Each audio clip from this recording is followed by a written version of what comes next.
Actor and activist Mark Ruffalo recently sparked controversy with a tweet sent out on Saturday linking the killing of Hersh Goldberg-Polins, a young American Israeli executed by Hamas, to what he perceives as the United States' failed policies in the region. Ruffalo criticized the Biden administration, suggesting that its approach to Gaza, U.S. military aid, and Israeli settlements has exacerbated the conflict and led to unnecessary loss of life, including that of Goldberg-Polins. Ruffalo specifically pointed to the U.S. government's continued support for Israel, which he argues has fueled violence and hindered efforts toward a ceasefire. He highlighted the Biden administration's reluctance to use its leverage to enforce American laws regarding military aid and its failure to uphold certain red lines in the face of growing global calls for peace. According to Ruffalo's tweet, had the U.S. taken a firmer stance, deaths like Goldberg-Polins could have been avoided. Fans display banners for Hersh Goldberg-Polins at the Israeli Premier League match between Hapoel Hadira and Hapoel Jerusalem at Teddy Stadium, August 31, 2024, in Jerusalem.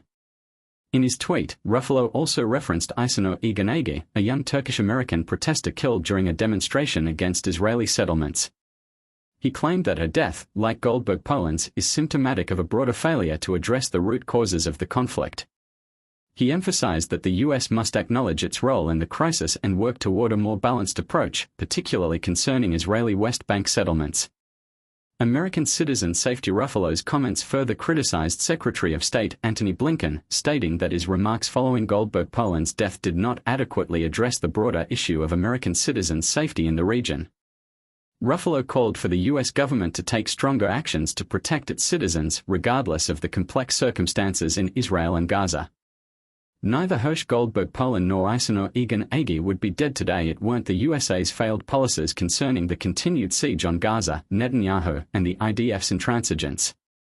If Biden had remained steadfast to American law, his own policies concerning military aid, https://t:/JAQ32GFAKH Mark Ruffalo at Mark Ruffalo, September 6, 2024. The tweet ignited a debate, with some supporting Ruffalo's position and others condemning his use of Goldberg-Polins' murder to make a political point. Ruffalo's activism has often centered on the Israel-Palestine conflict, and his latest statement suggests that the execution of kidnapped hostages is the US's fault and not the terrorist organization that pulled the trigger.